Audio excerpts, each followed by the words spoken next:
We're now ready to move on to the retopology phase of this project. So what I'm doing now is hiding all the secondary objects and just working on the body to start off with. And I think I'm going to use the strokes tool. So I hit the 5 key to go into orthographic view, and I'm in a side view so I can make clean strokes starting from outside of the object on one end and ending up on the outside on the other end of the object. So it makes a nice clean loop completely around the object. This works especially well for cylindrical objects or anything that's primitive shaped in nature. It can be rectangular, square, cylindrical, it really doesn't matter. So these are the loops you normally would see on a mesh. I just need to create one cross section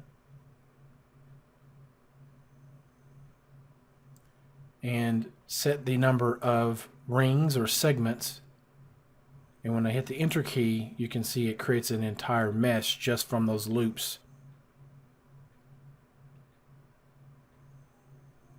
So we'll do the same thing for each of these limbs. We'll start in the front.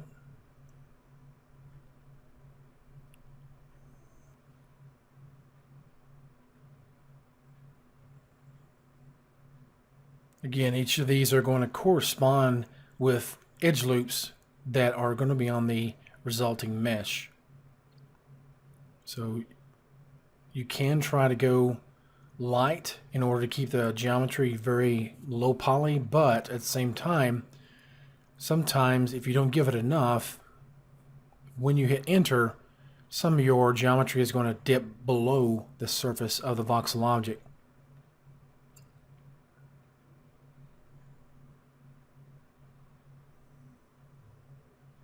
So just create that cross section.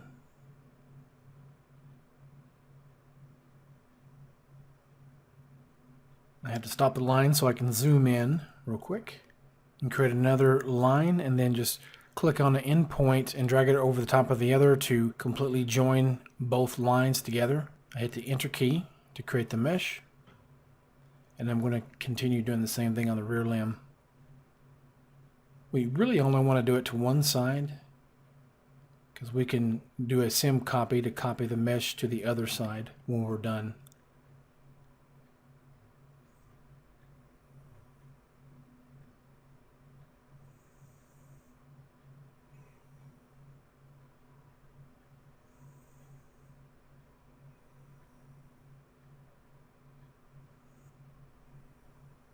Go ahead and create our cross section here now.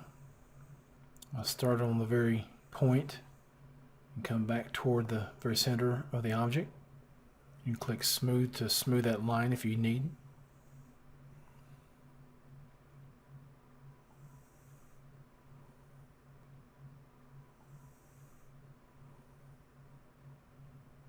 Hit the enter key.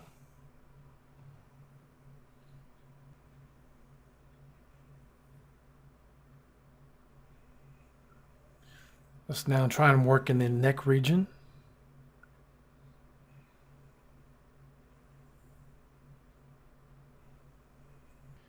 I could do this from a top view, but I can also do it from a side view because 3D Cut is going to create a loop regardless.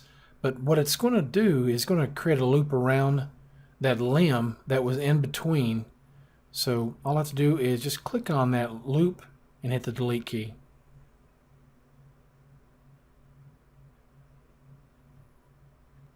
Create a cross section right down the middle by holding down the shift key.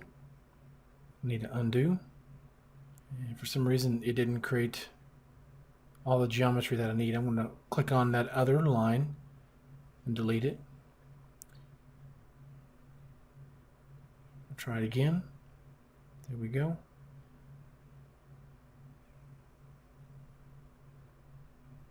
Trying to see if I have any other stray loops. It's still having some difficulties.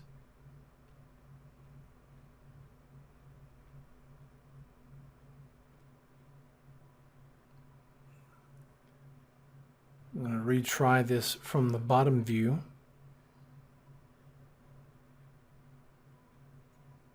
the enter key, and it looks like it worked this time. So let's switch to the split rings tool, and I can just quickly click to create entire edge loops. And obviously you can see the preview as you hover over the geometry. So I can just continue to do this.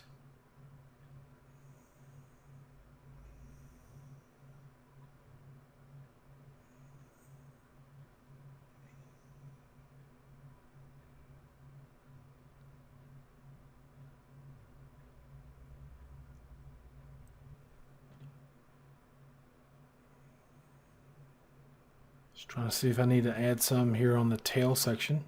To close this tail off, I'm going to switch to the quads tool, and it works off of geometry you already have on the model. So let's click on the edge, and by default you're working in the 2 clicks method. There are a few others that we could choose from, but this will work for now. So you click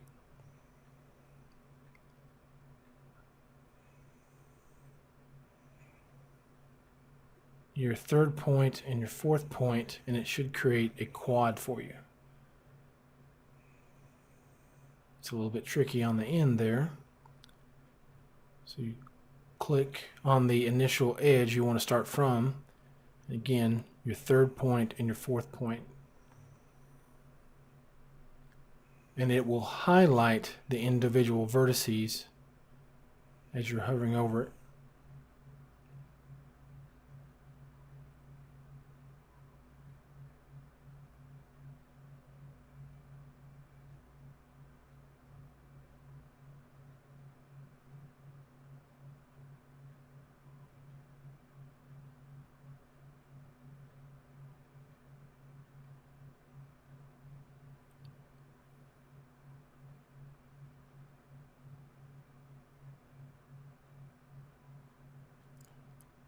I'm going to use the split rings tool to add a little bit more geometry on the edge.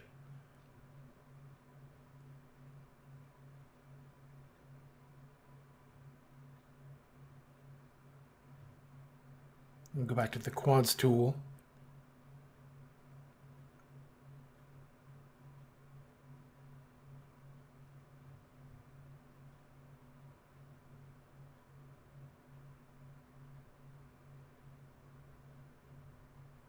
It's a little bit tricky on the very corners.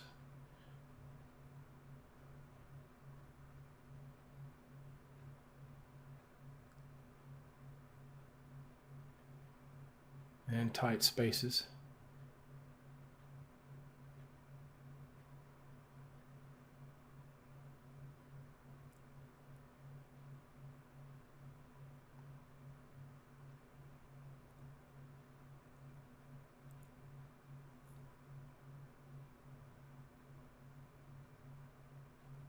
So that extra row gave me a little bit of thickness on the end to work with.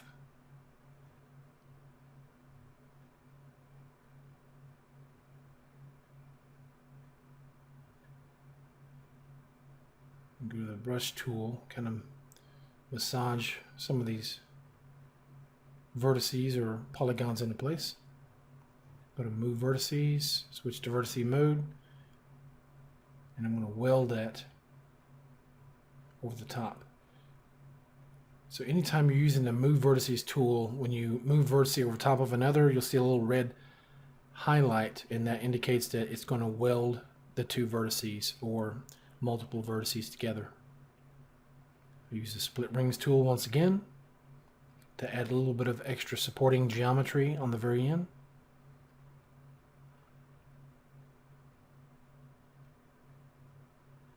Choose the select tool in edges mode.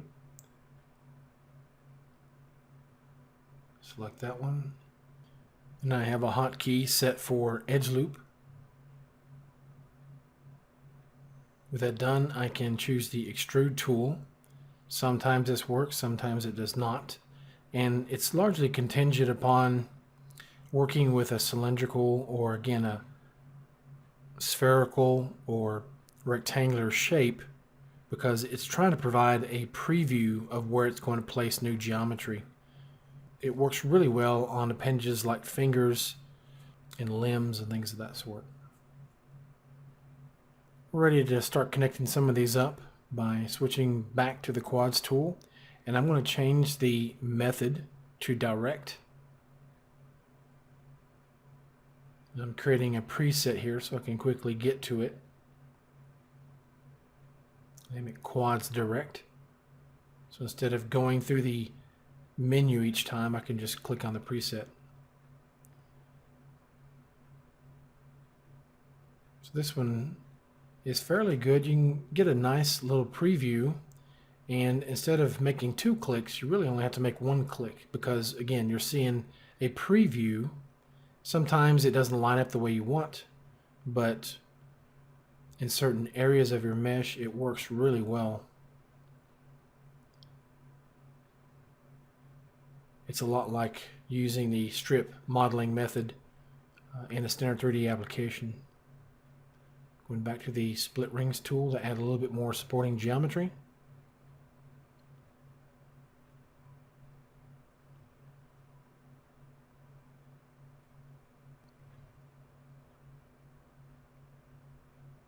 I'm going to go ahead and connect across that opening, and we'll create a bevel once we're done.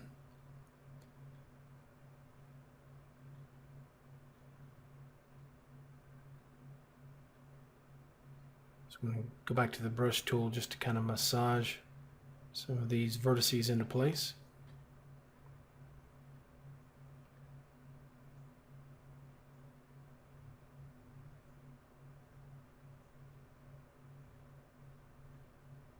Use slide edges. You can also hold the control key to slide an entire group of edges or edge loop. Back in the quads tool again.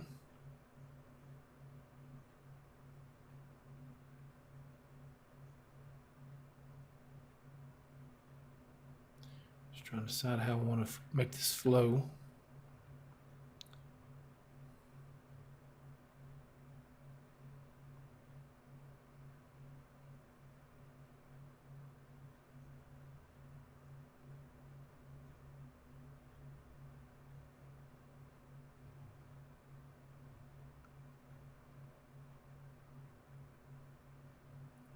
Need to try and clean this up on the back side of the arm.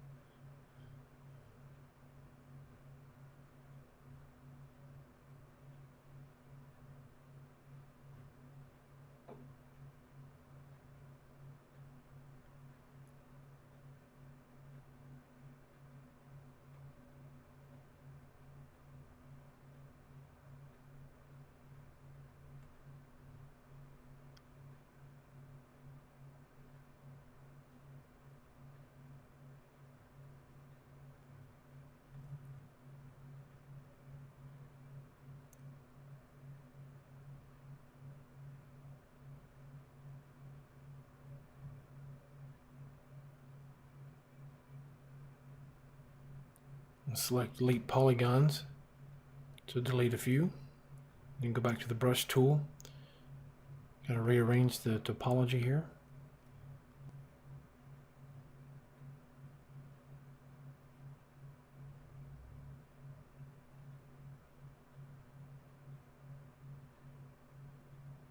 Go back to the quads tool. Just going to continue working around the arm.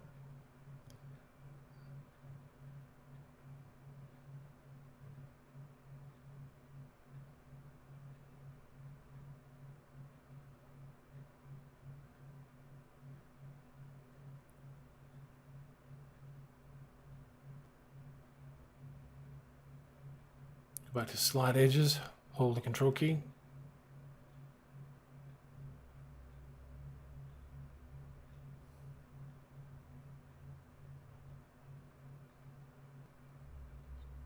Go back to delete polygons.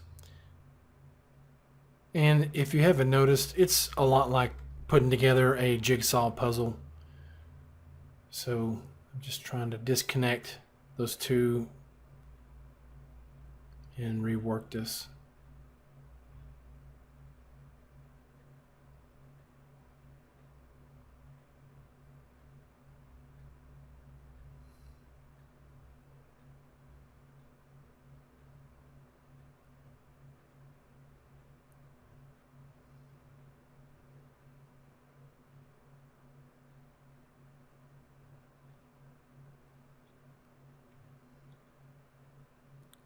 Right, so this would be a good point to stop the video, and we'll pick up in the next one right where we left off. So stay tuned and thank you for watching.